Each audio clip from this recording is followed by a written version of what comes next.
আমি আমার নিজের তাগিদে এসেছি। আমি ক্ষুধার্ত লোক না। আমার পকেট ভরতে আমি আসি নাই।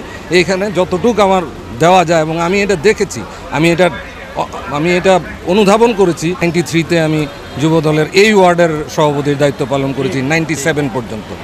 দেখেন, এটা আসলে এইরকম কাজ করতে গিয়ে আসলে অনেক রকমের মানে বিভিন্ন শ্রেণীর মানুষের চাপ আছে আমার উপরে গত বেশ কয়েক বছর যাবতই।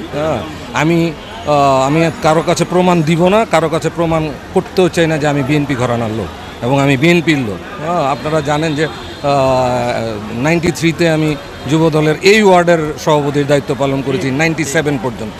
তো আমাকে এখন প্রমাণ দেওয়ার কিছু নাই, ঠিক আছে। আমার নিজেদের লোকজন আছে নারায়ণগঞ্জের, তথা সেই বন্দর থেকে শহর পর্যন্ত ওয়ার্ডে ওয়ার্ডে আমাদের কর্মী নেতৃবৃন্দ আছেন। তাদের আসলে একটা চাপ আমার উপরে বিভিন্ন সময় ছিল যে অনেক বৎসর বিভিন্নভাবে তারা প্রতারিতই হয়েছেন এবং জেল জুলুম খেটেছেন বহু বৎসর যাবৎ, এবং তারা এখন আসলে সঠিক একটা পথ চায়, সঠিক একটা নেতৃত্ব চায়।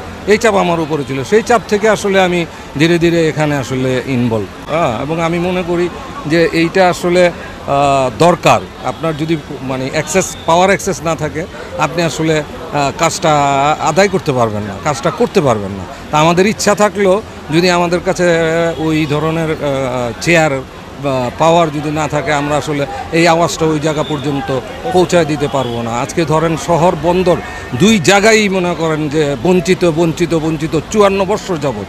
আর কত দিন আর কত কাল আমরা এটা সহ্য করব? তো সেই দিক থেকে সেই বিবেচনায় আমি আমার নিজের তাগিদে এসেছি। আমি ক্ষুধার্ত লোক না। আমার পকেট ভরতে আমি আসি নাই। এইখানে যতটুকু আমার দেওয়া যায় এবং আমি এটা দেখেছি, আমি এটা অনুধাবন করেছি, আমি এটা ক্যালকুলেশন করেছি, এই ডাটা আমার কাছে আছে।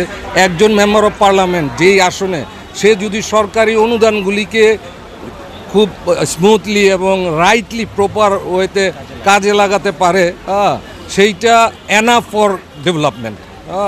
একটা ডিস্ট্রিক্ট ডেভেলপমেন্টে এনাফ।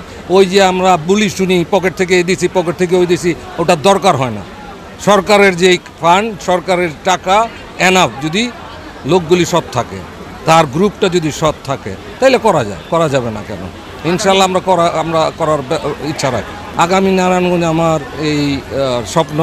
আগামী নারায়ণগঞ্জ হবে তরুণ প্রজন্মের চোখে দেখব বাংলাদেশ এবং তথা নারায়ণগঞ্জ। এই তরুণ প্রজন্ম যারা 18 থেকে 35 হয়ে গেছে, ভোট দিতে পারে না, এদের ভোটই হবে এইবার বিপ্লব। আর আমরা এই তরুণদের চোখে দেখতে চাই আগামীর বাংলাদেশ এবং আগামীর নারায়ণগঞ্জ।